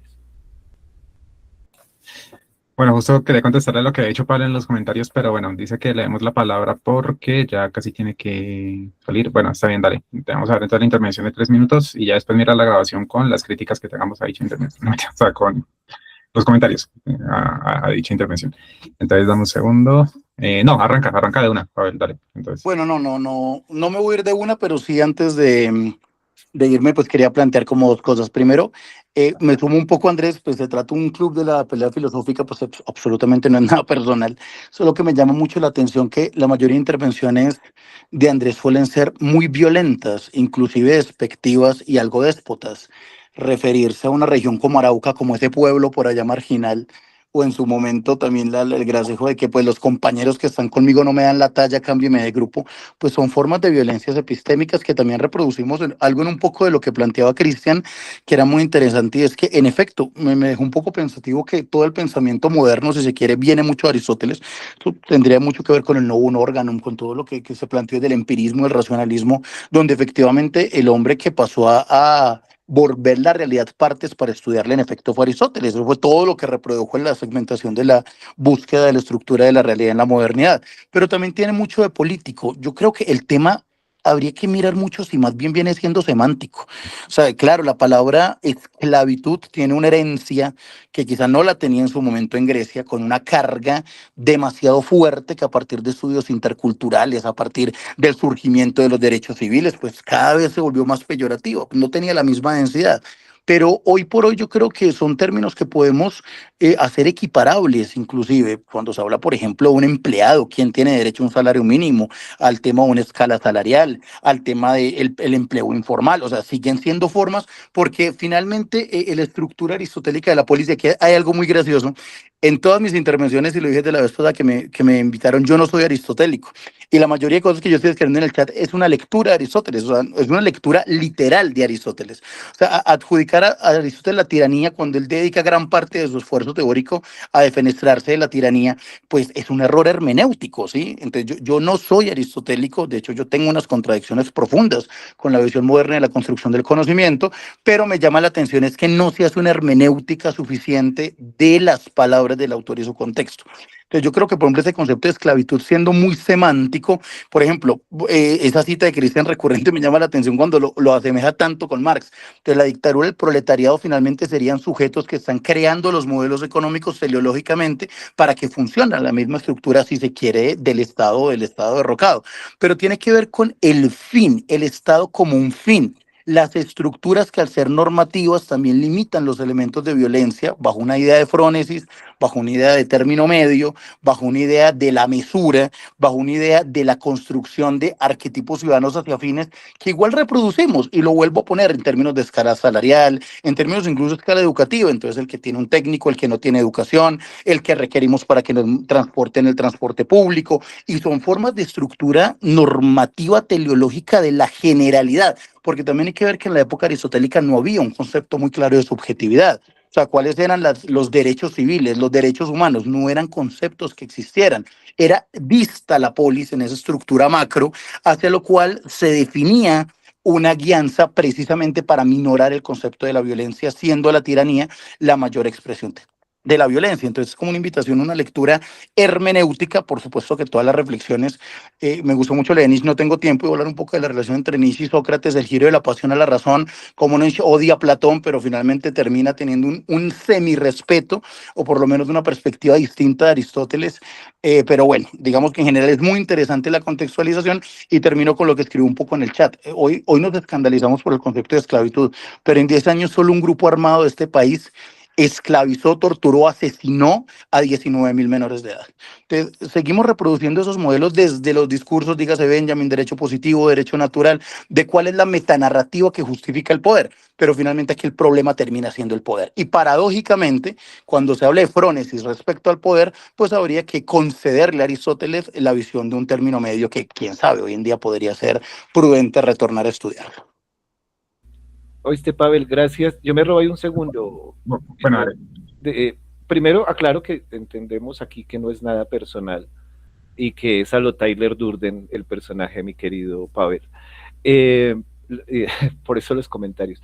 Y aclaro, y digo algo adicional que complemento un poquitico lo que decía Pavel. Dentro de la filosofía del derecho, es muy curioso que el derecho natural que plantea Aristóteles es el único derecho que permite la desobediencia. Y eso nosotros lo aplicamos en la Constitución. Es decir, dentro de esa lectura que propone hermenéutica, habría que revisar también que no todo en Aristóteles, en realidad esa utopía que él plantea o ese idealismo que él plantea, es enteramente negativo, sino que no lo hemos o leído bien, o interpretado bien, o aplicado bien. Ahí no estoy, creo que estoy hasta medio de acuerdo con Pavel. Eso, a ver, dame un segundito, yo devuelvo el temporizador. Ah, bueno, sí, no, ya entendiendo un poco mejor que Pavel estaba ahora, pues contextualizando a Aristóteles y no que abogando por él. Pues primero, sí, respiro. Segundo, Eso, Derrida, gracias. No era Bourdieu, Derrida, gracias. y bueno, voy a tomar la palabra un segundo solo porque pues he levantado la mano antes, ya les doy la palabra. Y por otra parte, sí, o sea, estoy de acuerdo en que habría un error hermenéutico, listo, vale. Si vemos que en los textos de Aristóteles pues abiertamente se declara en contra de la tiranía y llamáramos tirano a su pensamiento de una manera digamos, explícita, o sea, se sabe que explícitamente no, pero sí estamos evaluando y creo que estamos abordando más bien hay una violencia implícita más bien en sus postulados y ahí definitivamente sí la hay. Y aquí retomo un poco lo que decía Julie y es de quién decidió y quién decide cuál es el orden de las cosas, porque claro, Pavel citando a Aristóteles pues afirmaba que efectivamente, o sea, según la visión de Aristóteles, no es que nadie haya decidido que el orden de las cosas sea así, sino que es por constitución. Sin embargo, ningún esclavo, y volvemos a la parte paternalista, o sea, ningún esclavo al que se le preguntaron en aquella época o en ningún momento, o ningún sometido va a decir que efectivamente se encuentra feliz con su condición y en su autorrealización, a menos que realmente ya se encuentre muy adoctrinado por ese discurso paternalista que también pasa. Pero no suele ser el caso. ¿Por qué? Porque es que de todas maneras también, y aquí sí me tengo que poner un poco nietzscheano, aunque no sea mi filósofo favorito, pues la razón por la que determinadas narrativas terminan pudiendo establecerse es también gracias a un poder que se impone, ¿sí? O sea, ¿qué fue lo que hizo de igual manera que hubiese esclavos en condición de esclavos? No que ellos mismos dijeran por constitución, sí, a nosotros nos va mejor la verdad estar en esta parte y no en la otra, o sea, definitivamente es lo mejor porque no tenemos como las herramientas o el criterio para poder construir la sociedad o la comunidad y lo que nos hace felices es esto, no, o sea, a ningún esclavo le pasó eso, o sea, realmente todos los que terminan siendo esclavos es por un sometimiento, por un poder, por una fuerza externa, y si bien es cierto que Aristóteles no es que esté reivindicando explícitamente estas formas de tiranía como lo harían hoy en día, digamos, no sé, el gerente de Coca-Cola, pues, sabiendo perfectamente lo que hace, no es menos cierto, y también si vamos a evaluar al autor dentro de su contexto, que de igual forma Aristóteles desarrolla estas tesis del amo y el esclavo, sabiendo que él mismo, por las definiciones que entrega, está en la condición del amo, o sea, del que no va a tener que trabajar, sino el que va a razonar y a construir sociedad y a reflexionar. Entonces, pues, o sea, no es una cuestión que a tener en poco, o sea, que no se va a tener en cuenta. Sí estoy de acuerdo con las lecturas anárquicas y que podemos constituir formas de organización que no se basen en una jerarquía. Sí considero también, como lo decía Cristian, en relación, por ejemplo, a las culturas indígenas y demás que podemos observar, e incluso en la naturaleza también, en los mismos animales, como retomando un poco a Héctor, que podemos encontrar muchas formas de otros tipos de organización que no son verticales. Pero claro, pero es que el discurso occidental se cimenta sobre la verticalidad y en eso el pensamiento de Aristóteles pues tuvo mucho que ver, a pesar de que el fin, efectivamente, haciendo un estudio hermenéutico sincero, pues fuera la felicidad, fuera la mejor organización de la comunidad para lograr que todos se encaminaran conforme a su fin y a su autorrealización. O sea, vale, o sea, todo eso está clarísimo, pero no es menos cierto que lo que terminó legándole esa verticalidad a Occidente, pues son las formas de violencia que vemos hoy en día, que por más que traten de justificarse racionalmente en, como yo decía, buscar como el bien general, pues siempre terminan perpetuándose más por poder y por violencia, ¿sí? Y como pasa hoy en día con el neoliberalismo, eso era lo que quería acuñar. Julie pues había levantado la mano, había levantado la mano antes, pero ahorita la bajó, entonces no sé si quiera intervenir o le doy directamente la palabra a Chris. Sí, se me bajó por error. Ah, sí, pero si quieres intervenir, es que sí me acuerdo que estabas antes. Sí. Ah, listo, entonces dale. Sí, fue porque se me desconectó la red. Vale, bien, en este caso, pues igual es un aporte chiquitico. Eh, de lo que hablaba pues Cristian hace un momento, de que el ser humano tiene voluntad propia y pues a veces se olvida de esta parte cuando hablamos de los hombres destinados a obedecer. Y pues sí, él también, el ser humano es un ser histórico, se produce a sí mismo a través de la historia, porque hay que tener en cuenta que usualmente la historia se escribe después de grandes guerras, después de grandes cambios, y por decirlo así, entre comillas, quien la escribe son los ganadores. Entonces, ser un hombre, ser histórico, este carácter histórico que tiene la humanidad, también a veces condena a perder la voluntad propia, porque se nos genera este adoctrinamiento según lo que debería ser para quien tuvo la posibilidad de transmitir su conocimiento. Y asimismo, pues aceptar esta visión naturalista, pues es lo mismo, entregar voluntariamente ese proceso de decidir, de poder decidir. Y pues lo que tú decías también de la condescendencia y el paternalismo con el que a veces se nos puede vender una idea, donde pues está la violencia implícita, no solo en la idea así, sino como en el lenguaje y en la estructura social, pues teniendo en cuenta que estos son productos de la humanidad histórica. O sea, esto no es que alguien se levantó y dijo, pues puta, esto es una semilla y este es un fruto que se ve comestible. No, esto es producto de las interacciones sociales que ha habido a lo largo de la historia. Y pues como ocurre, ya que estábamos citando pues estas distopias en 1984, como lo refleja George Orwell, con los cambios que se hacen inclusive a las noticias, a los libros, eliminando palabras, o como pasa en Un Mundo Feliz, donde los términos familia, amor, hijo, madre terminan convirtiéndose en un tabú. Entonces, muchas veces la violencia está enmascarada de educación, y ahí es cuando no vemos que vivimos en un adoctrinamiento donde pues quizás sí eh, tenemos que verlo, como decía pues Pavel, de una manera, hacer una lectura más hermenéutica, pero también yo siento que lo estamos llevando más al punto de cómo lo ha entendido la sociedad, de cómo se está manejando actualmente, porque así como pasó con los estoicos, pues el ser humano se enfoca mucho en tratar de justificar sus propias acciones, así sepa que no son correctas, en pensadores antiguos para poder vendérselas como correctas a las personas que lo siguen. Listo, Yolo, muchísimas gracias. Tienes la palabra, Chris, y posiblemente Byron. Listo, bien, ¿no? Chévere. Oiga, mano, eh, ya ustedes tocaron otro punto muy interesante, es el tema de la violencia, ¿no? Esa de la verticalidad. Y creo que hay mi sociólogo favorito del mundo mundial, Bourdieu, lo desenmascara o lo pone ya concretamente, porque pues el tema de la política de Aristóteles pues es donde echa raíces la idea del Estado moderno, ¿no? Eh, y la forma de organización social en la que habitamos actualmente, casa, aldea, ciudad, ¿sí? Casa, barrio, ciudad, país, región, continente, en fin, fronteras. Eh, y Bourdieu dice, vea, la mejor forma en la que las culturas hegemónicas encontraron para reproducir la violencia y legalizar la violencia, o sea, hacerla legal, fue a través del Estado, a través de dos conceptos básicos o de dos prácticas básicas, la violencia física y la violencia simbólica, ¿sí? Que es la que reproduce el Estado y la que ejerce el Estado contra la sociedad. Ojo, no hablemos del Estado como esa frase, ese significado pseudofascista de el Estado somos todos, no, sino el Estado como la institución que representa represiva y hegemónica, y es la violencia física como la ejerce el Estado a través de las fuerzas militares, de las armas, ¿sí? Sean legales o ilegales, porque de todas formas un grupo armado ilegal cohabita dentro del Estado, ¿sí? Y es parte del Estado mismo. Y el otro tipo de violencia que enmarca Bourdieu allí es la violencia simbólica, que esto es un poco, que se va un poco a la filosofía del derecho que enunciaba Andrés hace un rato.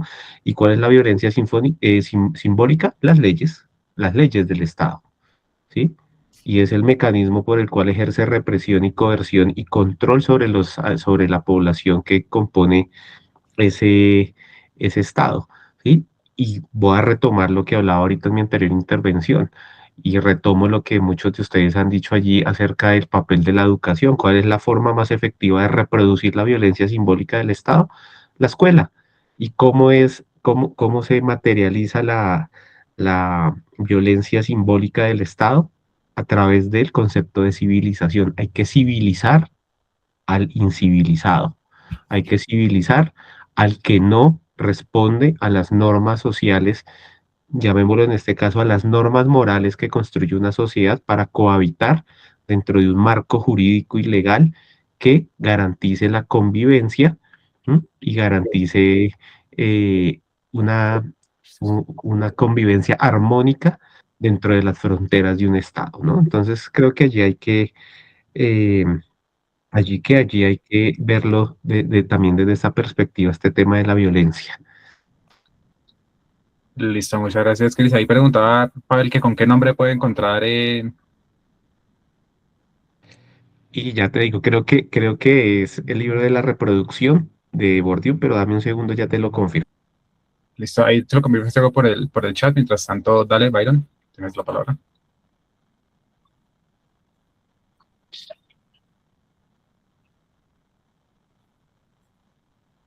Uy, Byron.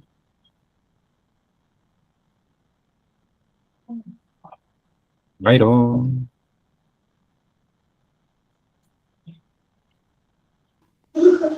Si quieres, puedes pasar al siguiente. Ya me integro. Un momentico, por favor. Ah, Venga, listo. venga, regáleme un minuto mientras le corresponde ahí a Pavel por el este. No, es que yo estoy de acuerdo con Cristian, porque está complementando la idea de lo que yo venía diciendo, ¿sí? El asunto, Cristian y compañeros, es que nosotros, ahí terminamos, Cristian, no sé si estás de acuerdo, terminamos siendo un Dasein, ¿sí? Sí, terminamos siendo el Dasein de Heidegger. Somos sujetos arrojados a una realidad. Pero vea, quería decir algo. Fíjense, hemos tocado el tema de la naturalidad de Aristóteles, que es bien importante. Y de todas formas no podemos olvidar que este mundo griego era mucho más natural del que es nuestro, ¿sí? Y además era un mundo hídrico, ¿no? Es un mundo de isla, ¿sí? Que convivía con el mar. Nosotros, por ejemplo, los de aquí de la Tierra, no convivimos con el mar, y ahí sí, como dice Pavel, terminamos siendo violentos cuando llegamos a enfrentar a la naturaleza. Pero fíjense que eso también depende de los entornos a nivel de educación, y voy a hacer aquí una analogía con relación a, por ejemplo, a unas especies de simios. La vez pasada con la profesora Silvia lo hablábamos. El río Congo, en su formación, dividió una familia de simios. Por un lado quedaron unos, creo que son los bonobos, no conozco la especie bien, no recuerdo el nombre. Los que quedaron al sur quedaron con un alto nivel de competencia por los recursos con otro tipo de animales, ¿sí? Y con otras especies de monos. Los que quedaron al norte no quedaron con ningún tipo de competencia. Los del norte, los chimpancés, los bonobos, gracias Héctor, del norte, que no tienen competencia, son una especie que sus conflictos los arreglan con sexo. Es decir, tienen sexo, son los hippies de los monos. O sea, ellos tienen un lío y taques, se agarran a echarse su polvo, ¿sí? Allá no hay problemas, son todos swinger. Entonces, es un asunto muy gracioso. Y los que están si no, de polígamos, de todos, antibíblicos, como quieras, de todo. Pero los que están abajo, los que están al sur, estos sí son supremamente violentos y tienen unas jerarquías mucho más rígidas, mucho más específicas, donde el líder protege demasiado, donde hay los harems y demás. Cuando nosotros miramos eso y lo comparamos con lo que hacemos en la educación, en el aula, ¿sí? Fijémonos, lo llevo no a que hayan colegios donde todo se resuelva amorosamente, si todos poliamorosos. No, digo que los que hemos tenido la posibilidad, por ejemplo, de trabajar, y Cristian me entiende, en entornos de niños, de socioculturalmente niveles altos, estrato 6, estrato 7, ¿sí? 8, 9 y 10, porque existen, pues miramos que esos ambientes educativos son mucho más entrados en el diálogo, más tirando a los Habermas, ¿no? Ya que se murió el muchacho. Son espacios donde hay unos niveles diferentes de relaciones sociales, tanto internas como externas, y la violencia que aparece es otra violencia, incluso es una violencia más difícil de percibir, ¿sí? Es una violencia psicológica del abandono del padre, de la familia, digamos, de una ruptura total con ciertos niveles de valores en niveles culturalmente altos, socialmente altos, y en otros niveles muy bajos, cuando uno va al colegio público, cuando uno va al colegio de barrio, donde el papá pues mete al chino en el colegio privado porque no quiere que se junte con los ñeros del colegio público, pero al mismo tiempo ese colegio privado, que es una casa, un gallinero, es violento, es supremamente violento. Allá las relaciones cambian, allá los niveles de violencia cambian, son mucho más físicos de alguna manera, ¿no? ¿Sí? En el nivel alto, entonces yo te insulto, entonces tú eres una porquería, eres un canalla. En el otro, esto es una gonorrea, pero venga a ver cómo es que cruza esta línea y le vuelas esos dientes, pichurria, ¿sí? Incluso el mismo docente se ve vinculado en esa violencia, y es desde esos escenarios donde se construyen las leyes, las normas, como estas normas que nos rigen a los docentes, que era lo que decía, por ejemplo, yo le hablaba con Juan, o sea, si uno está en un colegio, hay una pelea y Cristian lo sabe. ¿Qué debe hacer uno? Ser un observador y esperar que todo culmine. Porque cuando uno interviene, termina siendo parte en un proceso jurídico que usualmente no conviene. ¿sí? Ahí hay una violencia pedagógica, hay una violencia institucional, y esa violencia, como decía Cristian, está enraizada en este marco de la política de Aristóteles, en el marco de lo que escribía Platón en los diálogos, ¿sí? En todo el conjunto de las leyes y demás. Entonces, fíjense que Aristóteles sí sirve para entender que la educación, la pedagogía e incluso la epistemología, como lo dijo Héctor, es violenta, porque la epistemología, para ser epistemología, tiene la necesidad de ser dogmática. Chicos, Listo. me voy a atravesar allí un momentico porque ya también me debo retirar. Ah, no, sí, Ya dale. sí, porque ya me toca madrugar mañana y ya estoy, a estas horas ya estoy en cero trasnocho. Listo. No, pues nada, espero que puedan terminar la jornada súper bien. Muchas gracias por la invitación. Muy, muy chimba este espacio. Siempre es muy grato venir y aquí uno aprende un montón. Y nada, espero poder participar en el próximo. Un abrazo a Héctor, a Yuli, a Byron, a Andrés y a Sebastián. Muchas gracias. Feliz noche. Estamos hablando. Gracias a ti. Andrés, muy bien, Andrés, señor Cristian. Gracias. Bueno, igual sepa, no alcanzó a ver que lo pronuncié mal el nombre. Antes de darte la palabra, Héctor, Byron, ¿cómo estás de micrófono? ¿Ya puedes hablar? No sé, que ahorita te cortamos así de sopetón. Bueno, conste. No hubo respuesta. Entonces, Héctor, dale. Bueno, otra vez a propósito de animales. A mí me suena mucho lo que dice Aristóteles del animal político, ¿no?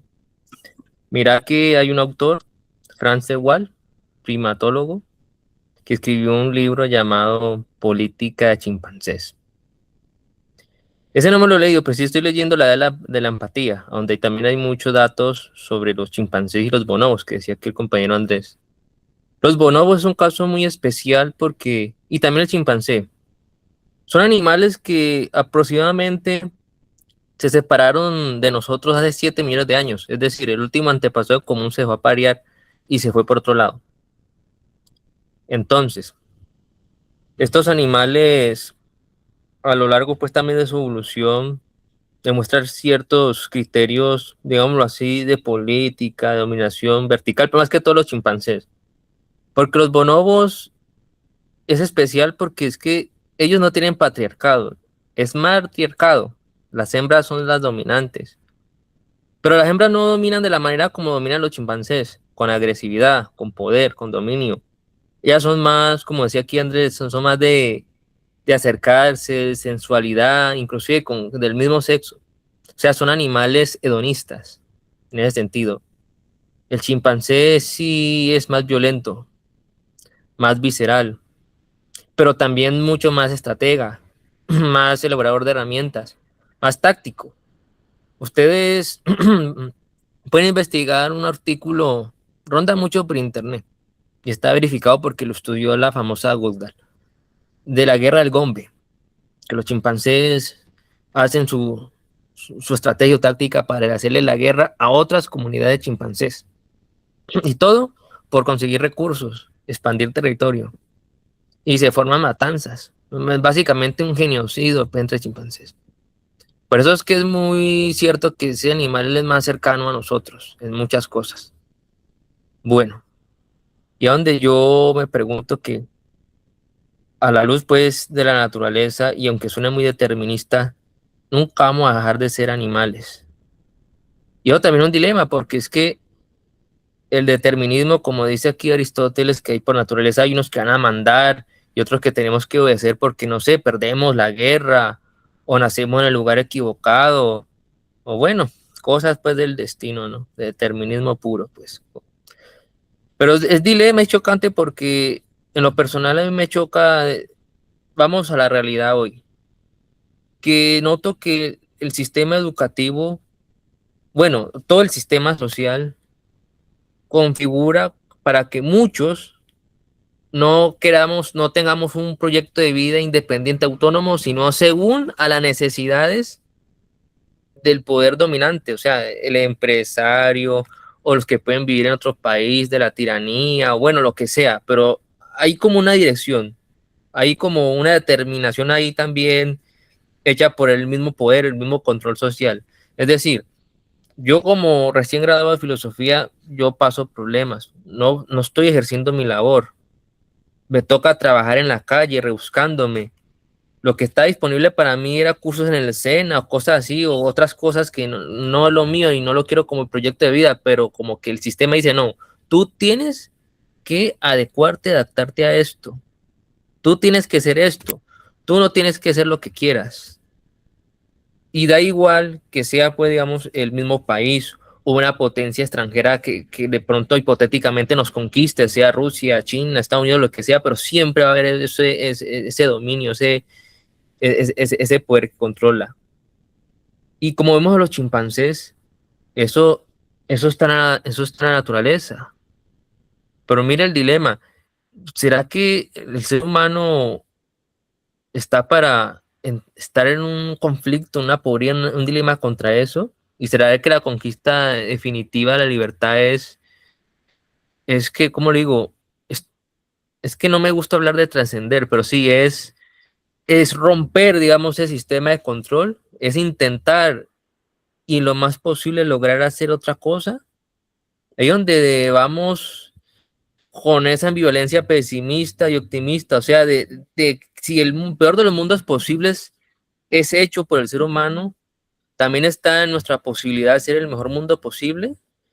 Pues yo me acuerdo que un filósofo no muy conocido por la academia, Jean-Marie Guillot, decía que sí, que se puede, porque él estaba en contra de esa filosofía del Deo, pero se puede hacer, o sea, hay que ser un hombre de acción determinante. Este autor inspiró también a anarquistas como un Kropotkin en La moral anarquista, él lo nombra mucho ahí también, Guillot. Y por eso es que últimamente también me siento atraído por eso, esa filosofía anarquista de los rusos y del francés, porque sí, hay cosas que lo ponen mucho a pensar y que son agotadoras y que uno está como atrapado en un sistema. Bueno, de pronto me fui un poquito por las ramas, pero tienen la misma base, el poder, la naturaleza, y ¿sabes qué es lo más triste también? Y lo que de pronto puede dar un giro de guión, en que en esa de conquistar la libertad uno también se vuelve uno de ellos, un controlador, un dogmático, un poderoso, ¿no? Y ha pasado, las revoluciones han fallado por eso. Y se ha pensado que nos íbamos a emancipar o que la sociedad iba a ser mejores, pero no. Ahí tiene razón Nietzsche en el Crepúsculo de los ídolos, que los que pretendieron mejorar la humanidad la empeoraron, pero bueno, o sea, hay una incertidumbre, ¿no? Bueno, gracias por escucharme. Listo, antes de darle la palabra a Julia, a ver, aunque no quiero perder la idea y sobre todo con el tema del determinismo, que también lo estuvo abordando ahorita Pavel cuando hablaba de Hobbes.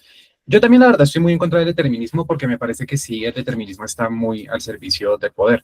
Lo veo desde lo que es el pensamiento mítico religioso de la antigua Grecia, en el que, claro, o sea, el concepto que se manejaba de fatalismo, o sea, que no había una libre elección, sino que todos los aspectos del destino de los hombres estaban determinados por la voluntad y el capricho de los dioses, venía también un sistema de poder que era la monarquía y sobre todo el sistema palatino. Es gracioso que la filosofía justamente en Grecia se desenvuelve gracias a que empieza a haber deliberación política y aún así se mantienen sistemas de esclavitud que desde esa libertad nueva que tienen de deliberar personajes como Aristóteles y Platón aún así quieren reivindicar, ¿no? Apelando mucho a la naturaleza. Claro, cuando nosotros aplicamos lo que hoy en día llamamos ese darwinismo social, o sea, como tratar de acoplar a las estructuras de la naturaleza lo que viene, o sea, como traerlas a las estructuras de los hombres, pues también se está, digamos que atentando contra un factor muy importante, que siento que es el factor que le termina haciendo la pelota al poder y es el de la voluntad, ¿sí? O sea, todo tipo de filosofía o de pensamiento que anule la libre voluntad, pues va a terminar generando un sometimiento, ya que como decía Andrés, o sea, es lo que hace que lo que es el desarrollo de instituciones y demás, pues dependan en cierta, tanto del dogmatismo como de la fuerza, en cierta manera, o sea, como para poder lograr una especie de orden, pero eso únicamente se logra a través de anular la voluntad. Y claro, creo que la búsqueda de libertad que termina tentando contra el otro, y aquí sí, eso lo tomó de San Agustín, es justamente esa libertad que busca imponerse anulando la libertad del otro, ¿sí? Ahí también se estaría suprimiendo, o sea, ahí también estamos hablando de formas de suprimir la voluntad, y ese es el problema del determinismo. También que el determinismo siempre termina siendo condescendiente, ¿no? Pues, digamos, lo vemos en Hobbes, por eso de pronto no soy tan fanático de Hobbes, porque Hobbes en sus tesis también es demasiado condescendiente cuando habla, por ejemplo, de que si no es por una fuerza central, que es el Estado, a la que tenemos que cederle nuestras libertades particulares para poder O sea, para poder alcanzar un orden, ya que si estamos únicamente sujetos a nuestro capricho, pues entonces el primer instinto va a ser que nos matemos entre todos. Considero que no es así porque, o sea, primero dentro de la evidencia no encontraríamos entonces muchas comunidades y qué gracioso que justamente comunidades por fuera del occidental en las cuales pues, encontramos modelos de comunitarismo, en las cuales hay formas de organización que no se basan en estructuras jerárquicas, ¿sí? Y por esa misma razón también yo reivindico mucho el anarquismo. Tú hablabas de los autores rusos, Tolstoy es como de mis gurús, sí, que es el padre del anarquismo cristiano.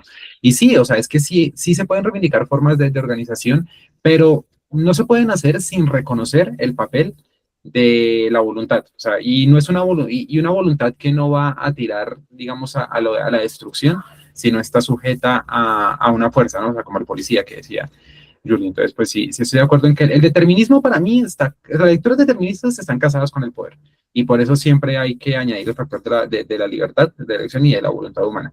Eso era como con lo que quería cerrar. Ahora sí, bueno, van Julie y Byron. Bueno, por mi parte, para ir concluyendo, pues la verdad no siempre os hará libres y no todo el conocimiento es poder. Ya si lo vemos desde el punto de vista de por qué no somos, o sea, sí, básicamente somos animales, pero ¿por qué nosotros no somos como los bonobos, no nos quedamos siendo como los chimpancés y somos tan similares? Simplemente por ese mismo antropocentrismo que podíamos estar viendo en Aristóteles, que si vemos la forma micro de este vendría siendo el egocentrismo humano y el deseo de, como solo conocemos, o ser educados para servir o ser educados para mandar, entonces el deseo de pasar a ser el sometido, a ser la bota que aplasta. Y pues esto directamente pues ya viene siendo violento desde el punto de la educación, donde o te pueden educar para una cosa o para la otra, o para destruir o para que te destruyan. Y pues nos hace diferentes desde ese egocentrismo humano la razón del matrimonio, que no es solo la procreación, sino como lo veía Aristóteles mismo, es el deseo de dejar tras sí un ser formado a su propia imagen. Entonces la idea cultural de la procreación ya no es solo la idea natural de mantener la especie, sino la idea cultural de dejar algo atrás. Que si pues estamos en el grupo de la servidumbre, dejar a alguien que nos cuide de viejos y a alguien que pueda aportar a la sociedad, si desde el punto de vista de educación de alguien capitalista realmente, pues simplemente dejar a alguien que siga acumulando las riquezas que yo acumulé y pueda disfrutar de ellas. Y pues le siga dando el valor y el renombre a mi apellido. Que esto también está desde la educación, desde el punto de vista, desde ese sentido de pertenencia hasta contigo mismo, que usualmente en la educación pública, por lo menos la colombiana, no se ve. No se tiene la parte de la salud mental en cuenta en la educación y esto afecta mucho en dejar de ser pues el sometido a hacer la bota que aplasta, porque actualmente son las dos únicas opciones reales que se nos están entregando, porque como decía hace un momento, la anarquía pues si no hay un cambio desde el microcomportamiento, desde el comportamiento individual, siempre va a seguir siendo una utopía. Totalmente de acuerdo, Julie. Y tienes la palabra, Byron.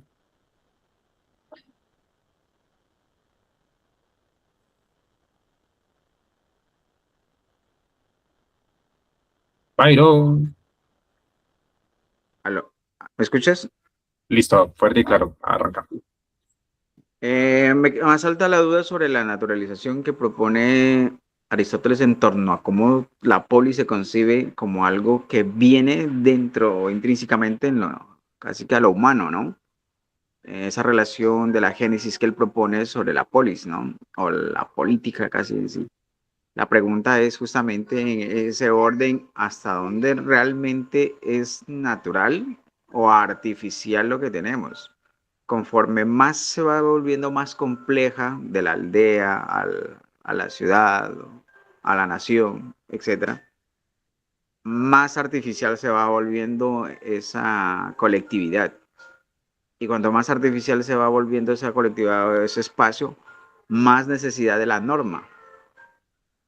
Y la norma definitivamente está saturando o buscando lo natural. en ese orden, obviamente, teniendo en cuenta lo que hemos dicho acá y lo que hemos discutido hasta el momento, es, vamos a terminar en una total normatividad de todo, para casi que una parametrización de toda nuestra existencia, o por el contrario, lo que persigue o lo que termina todo esto es una distopía total, donde efectivamente vuelve y reinicia todo esto, como ciclos. Como ciclos. De pronto estamos llegando al colapso del ciclo de la propuesta, donde la norma, el Estado, fue una utopía que se persiguió o que se está persiguiendo, intentando perseguir, pero llega el momento en que ya no da más, ya no da más, como todo.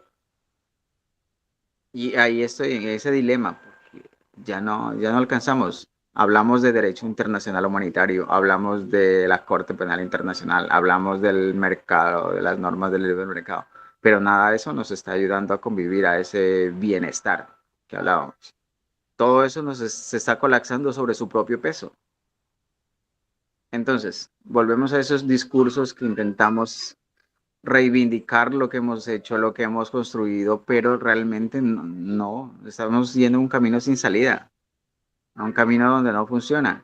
Y de alguna forma muchas veces las lógicas de la norma, el espacio, todo eso funciona en dinámicas donde todo está parametrizado. Pero yo pensaba justamente en la pregunta que hacía hace rato, es cómo comunidades milenarias, cómo los pueblos o las zonas rurales funcionan a otro precio. Pensaba en esas lógicas. Y estamos aquí hablando muchas veces de las lógicas de la ciudad, de las lógicas de donde hay ciertos accesos, pero donde no hay ese tipo de accesos, me cuestiona ese punto.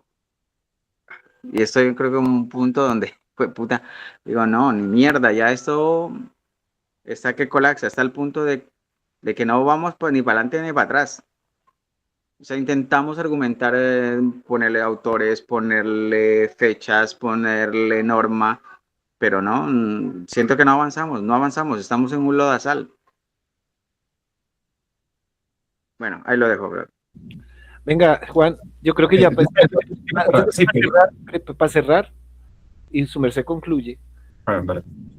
y para mitigar el existencialismo en el que acaba de caer Byron, que no sabe para dónde vamos. Vea, ahí de una vez vamos invitando a los que vayan viendo pues la grabación y a Héctor, que queda cordialmente invitado para dentro de 20 días, porque eso que planteas es lo que viene a solucionar o a empezar a intentar darle solución a Aristóteles en el libro segundo, que es donde, porque todo esto nos lleva a que la democracia pues sería la máxima utopía o el máximo ideal, ¿listo? Pero entonces, ¿qué pasa con el comunismo? Y ahí nos vamos a dar cuenta que en el libro segundo, que Platón es un pinche comunista, ¿sí? Y nos va a empezar a hablar de la Constitución, que es como esa serie de normas y nos lleva hacia lo normativo y nos da una justificación que todavía creo que en esta discusión no apenas quedó por encima, ¿sí? Por ejemplo, lo que plantea Julie de las anarquías, lo que plantea Héctor también de las anarquías. Es decir, el origen de las anarquías, ¿cuál es? Para que haya anarquía tiene que haber algo, no puede haber nada. Entonces, creo, y yo cierro con eso, esto nos invita es a, dentro de 20 días, casi que dentro de un mes, para el tercer match con Aristóteles. Ya ahí sí te dejo, Juan, que cierres.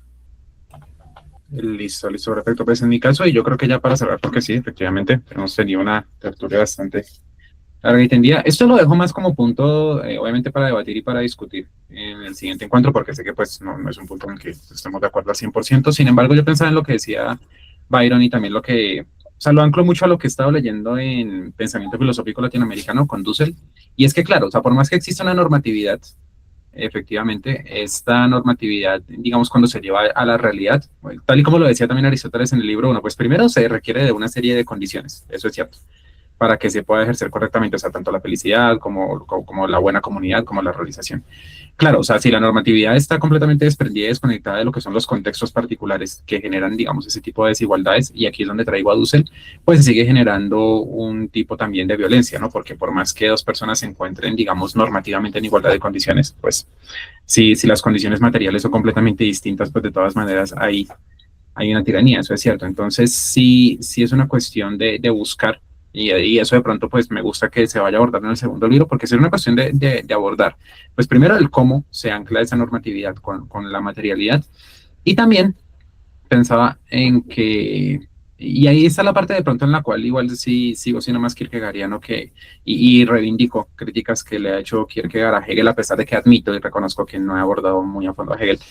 Pero sí creo que una crítica muy válida de Kierkegaard a Hegel es justamente, y a lo que era el idealismo alemán y al romanticismo de aquella época, es que la normatividad se puede quedar en un estadio puramente contemplativo, ¿sí? Si no se trae la idealidad a la realidad concreta, y eso solamente se logra introduciendo la fórmula de la voluntad, que pues no por nada Kierkegaard pues es uno de los padres del existencialismo cristiano, y sus tesis acerca de la voluntad pues serían el punto de partida también de Sartre, de Heidegger, de Nietzsche. Entonces pues diría que es eso, o sea, que una discusión muy importante para cerrar, a mi parecer, es justamente el papel de la voluntad en torno a la normatividad, y para cerrar también una voluntad, estoy de acuerdo también con Julie y con Héctor, que salga de la dialéctica del amo y el esclavo, o sea, una voluntad que pueda buscar otras formas de entender la realidad. Ese sería mi cierre. Si quieren de pronto aportar y decir algo más, o eso, lo dejamos como tema de discusión para la otra sesión. Entonces, sí.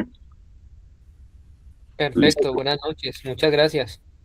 A ti, Héctor, muchísimas gracias por acompañarnos, por la introducción que hiciste, por los aportes que nos diste acerca del libro 1. La verdad, sí, o sea, se llegó a andar en muchos temas que desconocía, que no había abordado en la lectura del libro, y pues fue bastante enriquecedor. Te lo agradecemos mucho, estás súper invitado por aquí. Ojalá que podamos tenerte en los siguientes capítulos. Ahí siempre te estará llegando la invitación, y pues nada, ¿no? A todos ustedes, como de costumbre, muchísimas gracias por el tiempo, por la disposición, y pues les veremos cuando les veamos.